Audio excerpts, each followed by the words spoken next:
big must. We need to have filled up next week by today, by the end of today. So please, if somebody is like thinking that they are ready to lead a discussion next week, that would be fantastic. I don't think it's very difficult. Like it's going to be 2 groups of 2 on Monday and 2 groups of 2 on Wednesday. And really, what we're looking for is some additional like discussion on the topics that I presented last week and this week. Unfortunately, I took away that one like golden balls kind of video, but something like that would be interesting, like where you show a video, you discuss what's going on, what expressions you saw, like how the back and forth is. Maybe you can like visualize a little bit about like how the communication went. You can show examples of, I don't know, 2 people talking to each other, misunderstanding each other, maybe identify like what was the misunderstanding, stuff like that. So something that gets the class engaged and gets to like, have a nice conversation. We're also going to post, and I forgot to do so on Monday, but I'm going to post 3 questions on the discussion board on Blackboard for both the papers on Monday and the papers about the vocal expressions for Wednesday. And if you can just like try to respond to those questions in your own words, in some maybe you have some links to YouTube or whatever that you would like to provide there. This is both to make sure that everybody reads the papers, but also, so not only the discussion leaders have to read the papers, everybody has to, right? That's obvious. But also, this is also a good source for the discussion leaders to go on the discussion board, look at some questions that somebody had, and then maybe post those questions in the discussion and have the answer to those questions in class, right? So I think that's an easy way to get to some discussion points for the discussion leaders. And discussion leaders are just really here to moderate. They're not like supposed to stand here and talk 20 minutes to you guys. It should be some back and forth, obviously, okay? So the role of the discussion leader is not to have 20 minutes presentations, but to give like a seed for discussion and then have a conversation, okay? So, yes, okay, let's go back to the representations of speech. And so, one of the main forms that we look at speech is the waveform, basically, where you have time down here and you have amplitude on the x-axis, y-axis, sorry. And what you can see, basically, so these like blank lines, sometimes there's a little bit of noise, often like that. So that's mainly noise or silence, and then you have these bursts, which are often like vowels, and then you have some of these guys here, which are often like some fricatives, like or something like that. And then so these kind of representations are quite useful, and I think you've seen it a lot of times. But what we work most with are these frequency representations, where we take the time domain signal or the amplitude domain signal and transform it into the frequency and time domain. So what you can see here, instead of amplitude, is now frequency, and again here you have time. But what you do here is basically you take a window of time, like let's say from here to here, and then you look at like what frequencies are present in this part of the signal, and then you plot those frequencies along this line here, and basically the red parts are presence of frequency. So this frequency is present a lot, and this is kind of like a low frequency there. And then you have another frequency that's present a lot, this part here, and then you have this crazy peak here, which is around there somewhere. So this frequency is the most present in these. If you would move this time window to one of those vowels where you have more vocal fold vibration, you would down here possibly see that there is like one big peak in the lower range, which is the fundamental frequency. And I have one example for that, where you basically have a vowel that is being set here, and so now you have these periodic peaks and this one like very large peak and then a few smaller peaks. And what you can see here basically is, so this is this part of the signal, so this thing here is that guy, that thing here is that guy, that third here is this, then this fourth one is this. So this actually is the fundamental frequency of the signal. And these guys here are the harmonics of the signal. So these are basically like half an octave higher, quarter of an octave higher, and so on. So these are the repeated frequencies of this fundamental frequency. And what you see here is the narrowband spectrogram, where you look at basically like you have a high resolution in the frequency domain, but you don't have a high resolution in the temporal domain. So you can see these stripes are pretty long here, right? So they kind of wash out. And then you can also do the broadband spectrogram, where you lose temporal information, but and unfortunately this is not that well seen, but no, you lose frequency information. So these bands now are washing into each other, but now you have these clear peaks here, and you have a high resolution in the temporal domain. What is interesting about this, so if you know how long this is, and you count those stripes, and you divide it by the length, you have the fundamental frequency. So this is a way to get at the fundamental frequency in this spectrogram. The problem here is you don't see this fundamental frequency guy anymore here somewhere. What you now have are these peaks, which are actually the formants. So these are the resonance frequencies of the vocal tract tubes.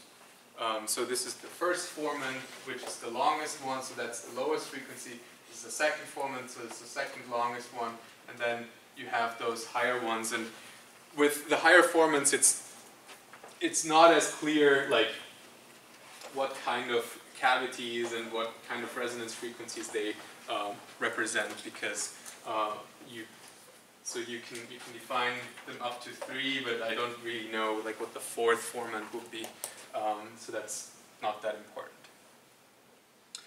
All right, so the fundamental frequency in this case is the resonance frequency of the vocal folds, and so this is the frequency that the vocal folds are opening and closing, and that's the main frequency of the signal. And then you have these different formants, which is like, so this is the main frequency, this is half the main, third the main, fourth the main, and then you can like basically identify them up and up and up. So these are the different like octaves, and they are present even though the vocal folds are not vibrating in those, because of these quarter and half and so on. So the frequencies intersect and they amplify each other. All right. And what you often see is the fundamental frequency along a temporal signal, so like to sound like you know what you're talking about. And so in this case, you have the fundamental frequency go up in the end, and it's pretty stable across the sentence. And so this is kind of like one of the representations that we're going to use a little bit in the course today. All right. And I mentioned that already. The formant frequencies are the resonance frequencies of the vocal tract, and they depend on the length of the vocal tract. And as I mentioned already as well, they are manipulated by the tongues. And so I have like three ones here. So the formant one, you can see it doesn't move that much. It moves a little bit for but it doesn't move for e, oo. So the tongue only moves in this case, and the formant 2 jumps around quite a bit in these different vowels. And again, you can basically try this out for yourself. So this is the long tube resonance frequency, and this is the second tube resonance frequency. And then, so if you take those two formants and you plot them into a 2D plot, you can get this thing called a vowel space, and this is one of the things that I've been working on for a little bit. What you can see down here, so you have frequency, formant frequency 1, formant frequency 2, and then you can basically kind of create this space of vowels, which we call the vowel space, and you can see for men the vowel space is at lower frequencies, and for children it's at higher frequencies. And you can map all these vowels into the space, and so now you kind of get like a range of frequencies that we cover with our vowels, and these are the locations for mainstream American English. And one of the things that I was investigating, and this is kind of like an intermission into one of the tasks that I was working on. So if you want to know some reasons why the vowel space is reduced, so there are a couple of reasons. Well, one reason could be like you're a man, but the other reasons could be that there might be a psychological problem, and this is how we look at it. So we look at triangular vowel spaces, and reasons for reduced vowel space could be medical reasons. Parkinson's disease is known to reduce vowel space, ALS, and also depression. And we wanted to know, for depression in particular, what's going on. And one of the theories of like why vowel space in depression is reduced is because there's one common symptom in depression. It's called psychomotor retardation. It's basically a condition that complicates motor commands, and it reduces facial expressions, it reduces expressivity, it contracts, so to say, the vowel space in this sense as well. And if you remember when we started this lecture about the voice, we talked about how complex speech production is and how complicated the motor creation is. And so you can imagine that if you have something that influences your motor control, it influences the voice in particular as well. And we had this already, and what we are interested in are the cardinal vowels, which are at the extreme positions of the tongue, so very far back, very far front, very far down. So these are the cardinal vowels, and we wanted to not have individuals sit in a lab and do e. We wanted them to like talk normally, and so we had to use a little bit of machine learning to get at this. And I'm going to show you this right now, and when we get back to unsupervised machine learning, we're going to talk about this a little bit more. But in general, what we did is the following, and I have this in large, people in the back can see. What we did in general is basically we interview people. We actually use a virtual human for that. We interview people and they just respond. We record their voice, and then we look at like whenever we observe a fundamental frequency or not. And when we observe a fundamental frequency, we take the speech. If we don't, we throw it away. So we do a voicing detection. Then we track the formants, so we want to know when these formants are, and so we use some spectral conversions to do that. Then we throw away the third, fourth, fifth, whatever formants we observe, and we only take the first and second formant, and then we project that into this two-dimensional space. And what we then do is vector quantization, or some of you might know it under the word or under the term of k-means. What we do is basically we identify some locations for actual vowels that we just learned for mainstream American English. For male people, it's there. For female, it's here. And we take those as initial seeds for our unsupervised machine learning and identify where these vowel locations for this particular individual move in this two-dimensional space. And what we observe is, and I have an example here. So these are the two-dimensional representations of one individual. These are all the dots. I think I only plotted 10% of all the dots for one conversation. So you can imagine we have a lot of observations for this. And then this is the reference space. This is how I think a male mainstream American English person is talking. Here are the cardinal vowels, and here are some additional vowels spread around this space. And now we try to learn automatically where for this individual the vowels end up at. And what you can see is the cardinal vowels move a little bit, but they don't move too much. The person still kind of covers most of the reference space. But what we've seen in individuals with depression is that their vowel space is significantly smaller than individuals with no depression. So this is like depression down here and no depression here. And this is for like 300 individuals. We observed a similar trend for German. So this is in American English. This is in German. The difference here is not significant between the two conditions, depression and no depression, but what we observe, or what the difference is between those two data sets, is that this one's conversational and this one's red speech.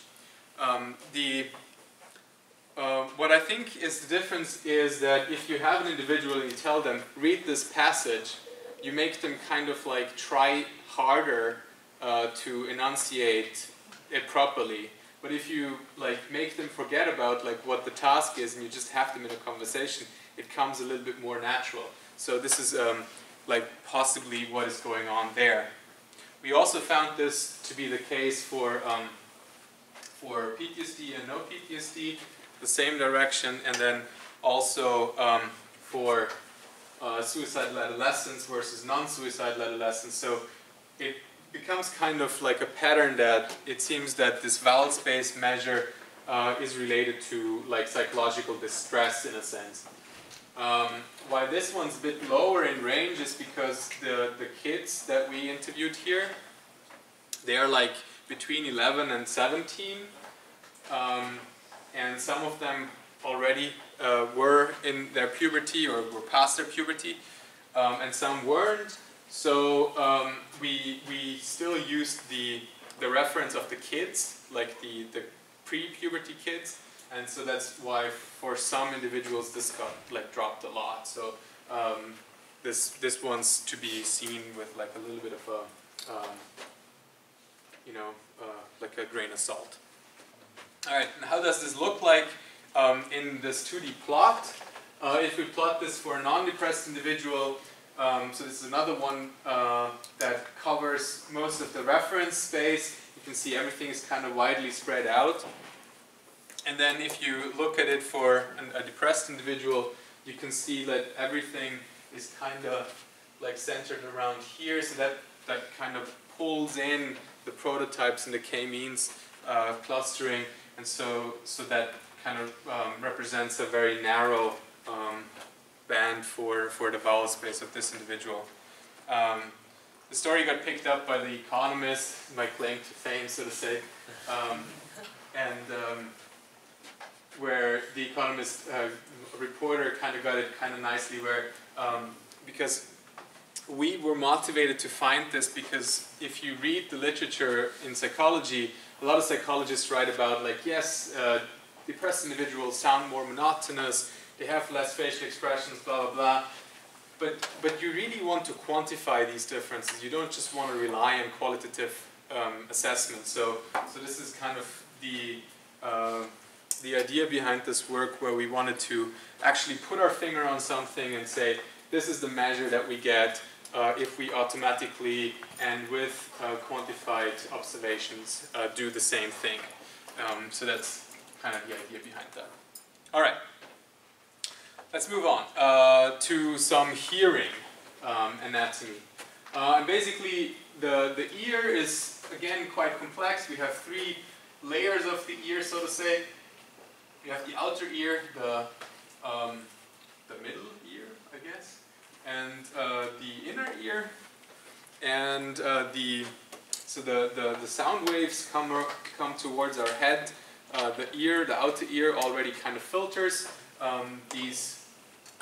the sound signals, and because our ear is shaped in an interesting way, not like, you know, if you cut it off and you don't have a filter, you wouldn't be able to locate if the sound is coming from the front and the back and stuff. So it's kind of nice that we have this cool filter, so to say, that allows us to locate sound. And then we have two of them, which is also kind of cool, because now we can not only identify if it's front, back, but also left, right, and like in a 3D space. So that's also very cool. And then the sound goes into the ear canal. It gets transferred onto the membrane through three tiny bones, the ossicles, and then it goes into the inner ear. And I think the inner ear is quite interesting, because the inner ear, in a sense, needs to be able, like the eye, for example, to convert physical signals into neural signals. And this happens in the following way, and it doesn't happen for all frequencies in the same way, but so if you go along the cochlea here, you see the spiral, and some of the things that you can see here, so 20,000 hertz is being perceived out here, 7,000 hertz, so this is the length here, this is actual, like, in relationship. So this is the distance of, like, this part of the inner ear perceives 13,000 different frequencies. And this one, which is a bit wider than this one, only perceives 2,000. This one's only 1,000. And you can see that we are perceiving, we have assigned a lot more receptors for lower frequencies in the ear than for very high frequencies. So that's kind of like where this frequency representation or frequency distances come from. This is these are the perceptual measures of loudness and how they change over different frequencies. So you have frequencies down here. So you have low frequencies. This is the sound pressure in decibel. You have the perceived pressure in phone. This is some perceptual measure which basically transfers frequency and dB into a number. And you can see that it changes for different frequencies, and about 1,000 hertz, like a little bit more than 1,000 hertz is the most sensitive. And it becomes a bit more unstable towards the higher frequencies. All right. And then, yeah, so if you would plot the frequency, so and you can represent frequencies in Mel spectrum as well as in like the standard Hertz spectrum. And Mel spectrum is related to the perceptual the perception of frequencies, and this is the physical domain, where, so if you have a doubling in Mel, so for example from let's say from here from 1,000 to 2,000, so this is a doubling in Mel. This is from 1,000 to 2, 3, 4. So it's more than a doubling in the actual frequencies. And from here, so here you have, well, you have 10, 100, 200. So you have like 200 here, 3, 4, 500. So in the lower frequencies, the relationship is linear, while up here it becomes like a logarithmic relationship between Mel and actual Hertz. So and there's like a pretty easy formula with some arbitrary numbers, I feel like, that basically is used to get to this curve.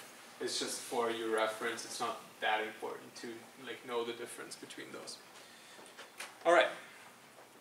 Let's do some examples about prosody and listen to some examples like how prosody can go wrong and what we can do with prosody.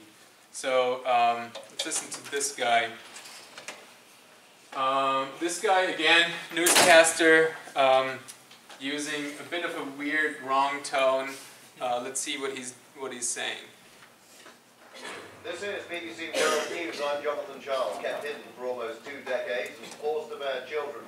So we're happy that he's back after being kept hidden for 2 decades. So he made it into the news again. I don't think that that's what he wanted to say, but yeah, it would have been nice to, like, for him to put a pause into between his introduction and what the headline will be that he's going to talk about next. But it really, like, it is very fascinating to me, like, how many different meanings we can put onto the same word by just changing the prosody or the quality of the word.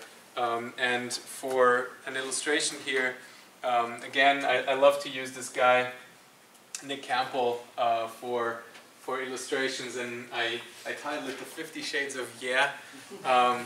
So we had Nick Campbell talk to a bunch of us back in Ireland, and he didn't know that we were doing this, but we recorded all of his speech, and then we cut out the yes out of, like, so there's 2 sets, and we basically cut it out of, like, basically 2 45 to an hour kind of sets, and this is how he sounds like. Yeah, right. Yeah, that's it. Yeah, of course I can. Yeah, fine. Yeah.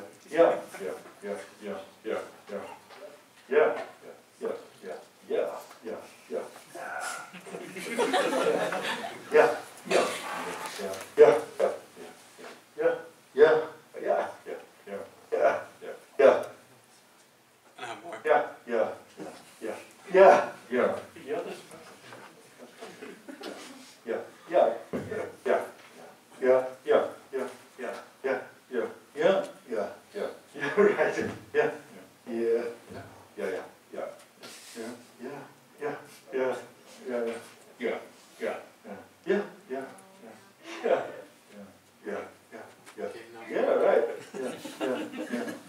don't know how many I have. But yeah, I think it becomes clear that there's a difference between yeah and yeah, or yeah, or something like that. So so you can change the prosody and you alter the meaning of these words, and one of the things that I want to work on with Lixing in the future is that we kind of combine the verbal information and the acoustic information to build these, like to understand really from a data perspective, like what's going on, like what are the different meanings of these yeah words, for example, if we put a different prosody, different acoustic representation onto that. I got a bunch more examples, so let me tell me if you kind of hear the difference of the first sentence, like starting with I met. I met Mary and Elena's mother at the mall yesterday. I met Mary and Elena's mother at the mall yesterday. So the pause is clear, and so on the one hand side, she meets two people, and on the other one she meets one person, and I think it's kind of cool, like how you can change the meaning. And so the other ones you can replace those percentage signs with pauses. So Salisa, the man with the binoculars. So she saw a man like wearing binoculars. With the other example, she's seeing him with the binoculars. So she's looking through binoculars. And these are just some examples, but I don't want to read them. But I brought some other illustrative examples where I don't have to read. So, like, what is a good source of vitamins? Legumes are a good source of vitamins. And here you can see these traces here. These are the fundamental frequency traces that we talked about earlier. So you can change the emphasis or the stress and basically respond to different kinds of questions that way. So are legumes a good source of vitamins? Legumes are a good source of vitamins. And what are legumes a good source of? Legumes are a good source of vitamins. And so you can have these the same sentence and with different emphasis or different like stress of a certain part to kind of like make you focus in the sentence on different elements. You can also manipulate if you want to pose a question or if you want to signal doubt. You can have like yes/no questions or WH questions like why, what, where, etc. versus yes/no questions that might not have like a question. So you have a couple of examples here as well. Are legumes a good source of vitamins? Sure. And then.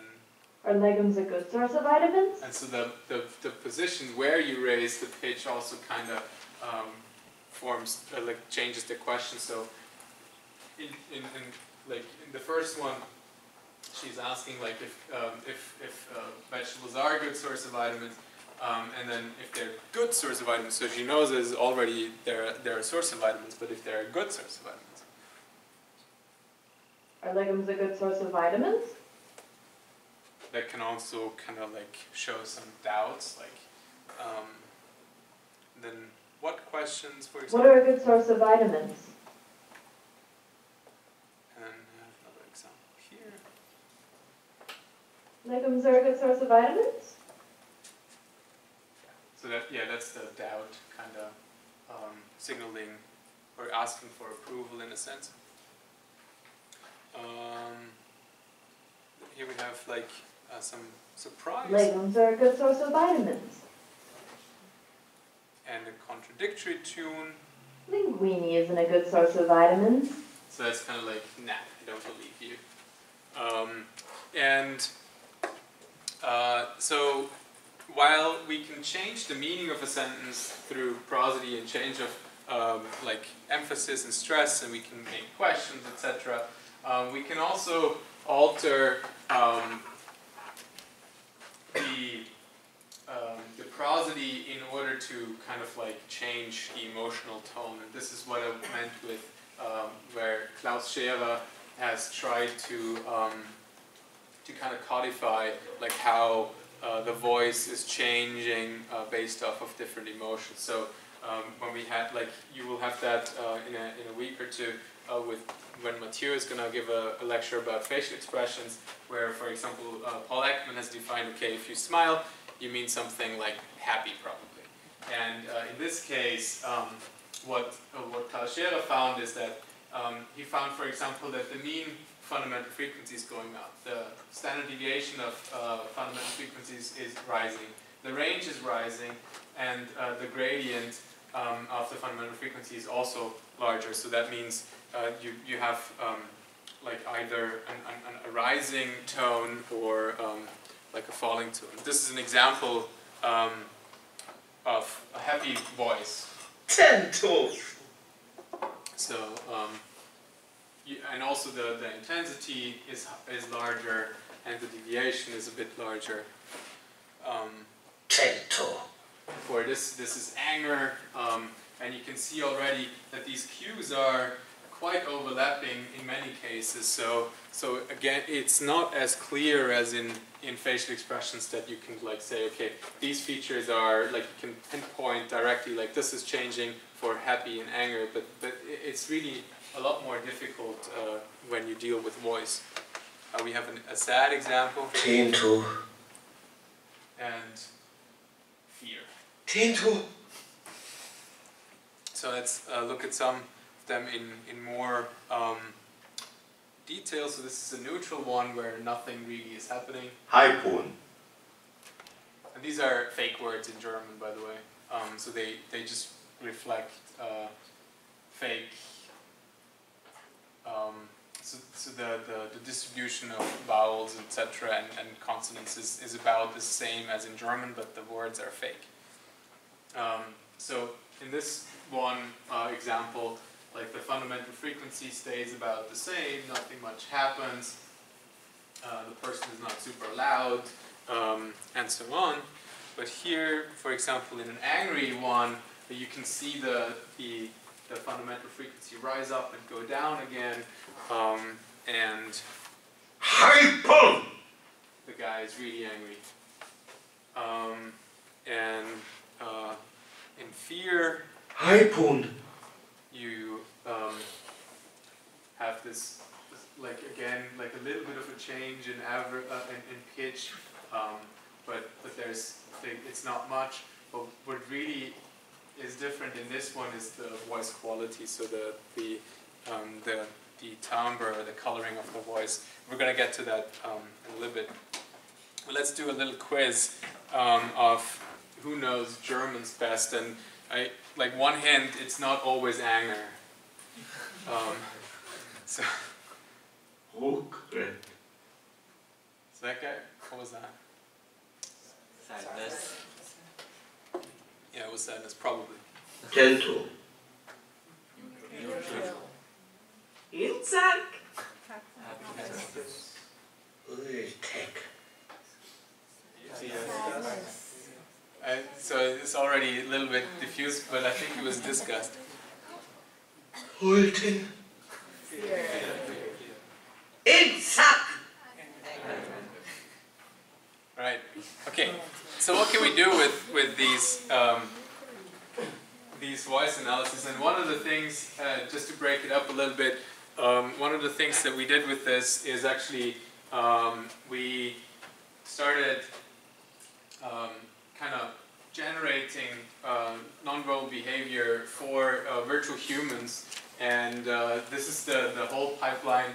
And I only worked on this little section here where we give the animators information, and this is like an animation algorithm it's automatically done. I kind of promised you to show this, so I'm going to show it now. What we give them is voice quality for like agitation level, like an emotional level, but then also we do a prosodic analysis to identify emphasis, so that the virtual human can do like some emphasis gestures, some simple ones. I think the cool one is this.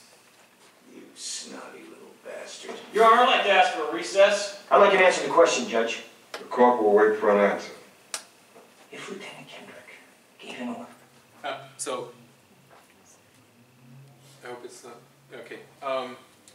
Just again, like, so the camera angle is manually done, but all the expressions of the virtual humans are automatic, and we try to not necessarily match it to what the actual video looks like, but the camera angles are to be matched. So the behaviors are coincidental if they match. You snotty little bastard. Your Honor, I'd like to ask for a recess. I'd like an answer to the question, Judge. The court will wait for an answer. If Lieutenant Kendrick gave an order that Santiago wasn't to be touched, then why did he have to be transferred?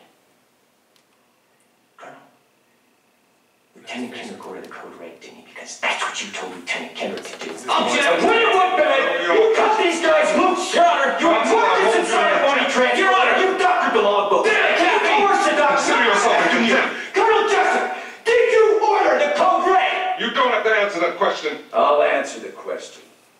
You want answers? I think I'm entitled. You want answers? I want the truth! You can't handle the truth!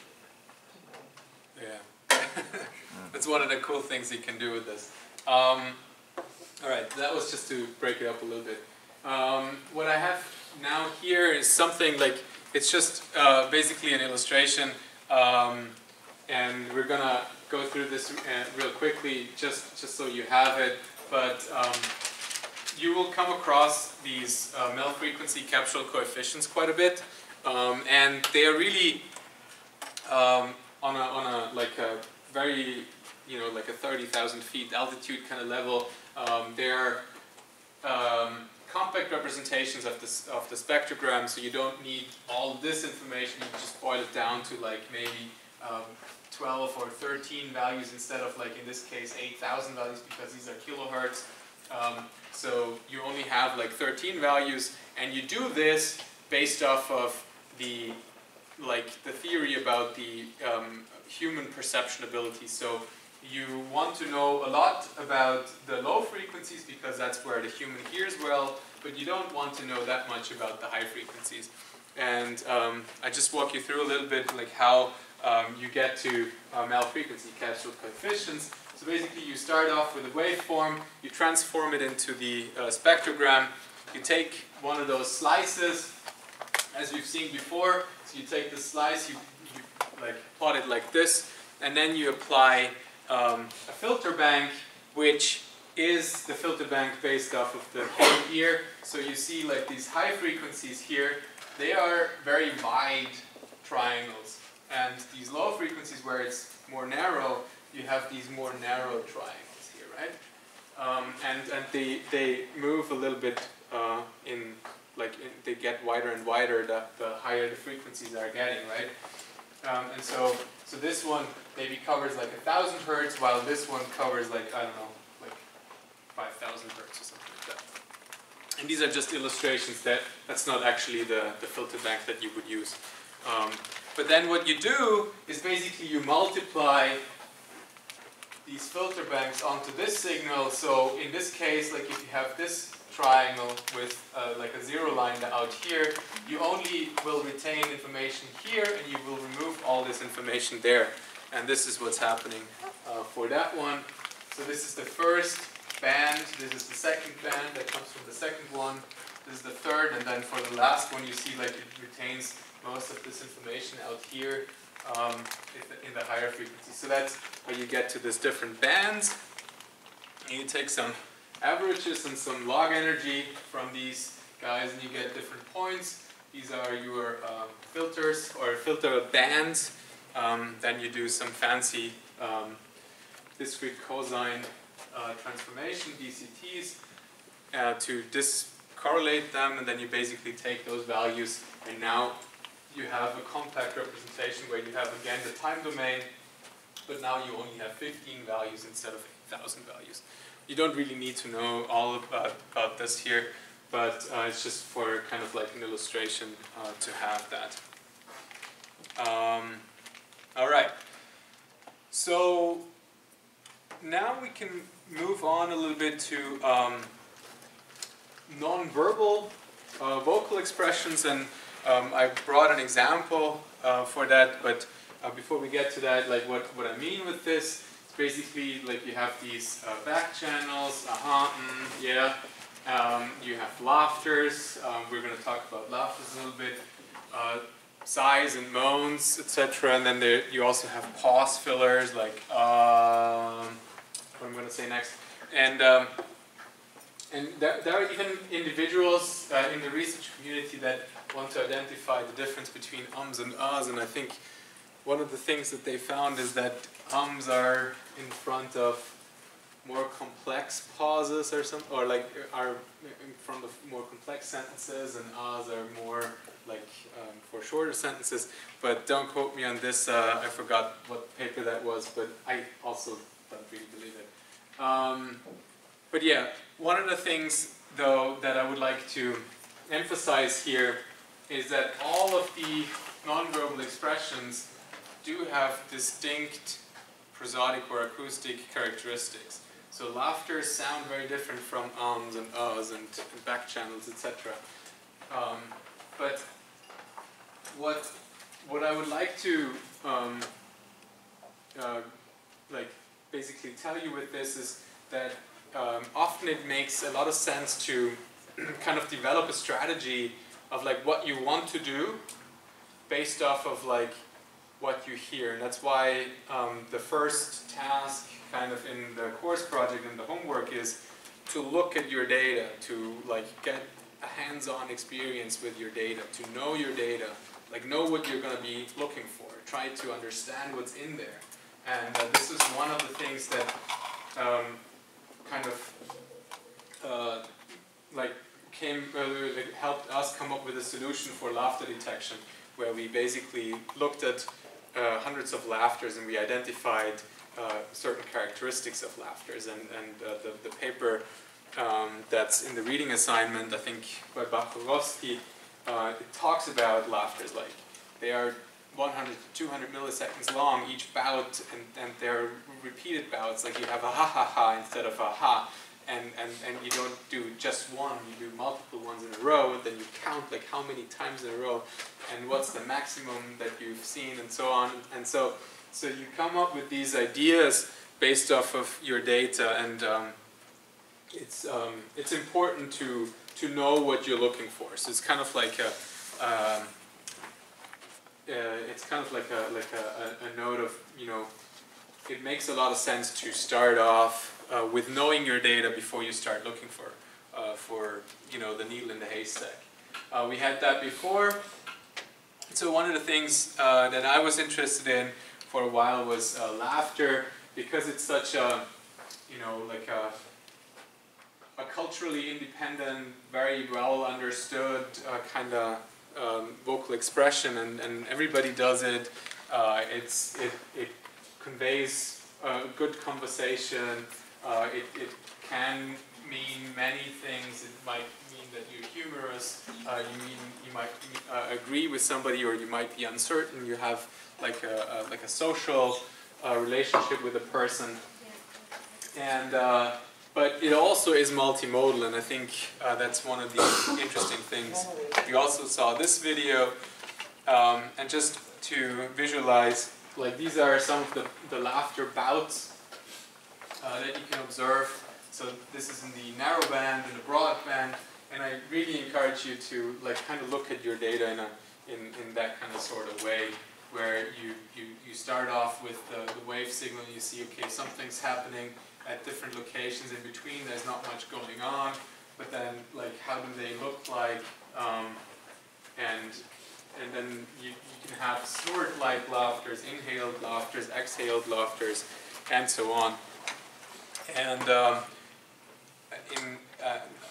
additionally, also, like, it's not just laughters that have very distinct acoustic qualities, but it's also pause fillers, for example, where you have ums and ahs, where there's not much going on over like a period of time. They are very like static. There's no like variation in the tone over a certain period of time. You kind of have, like, you can measure something like spectral stationarity, where you have moments of spectral stationarity here where there's no speech, so not much changes in the spectrum, but also you have spectral stationarity in these sustained vowels here in this case, for example.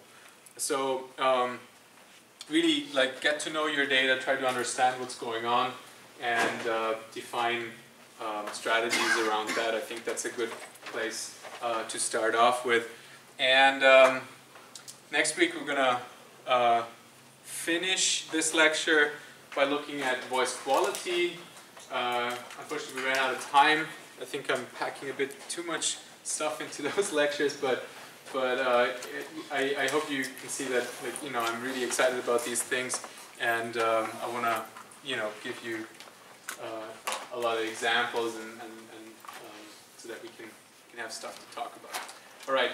So somewhere the sign-up sheet is flowing around.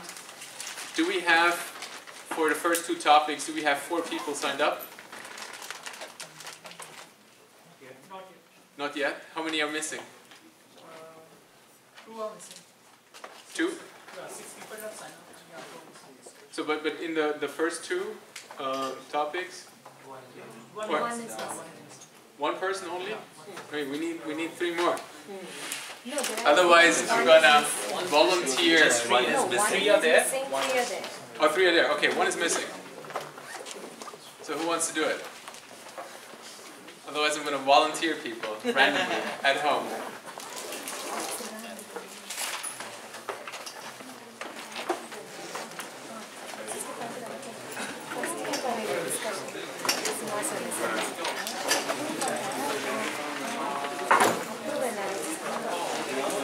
Is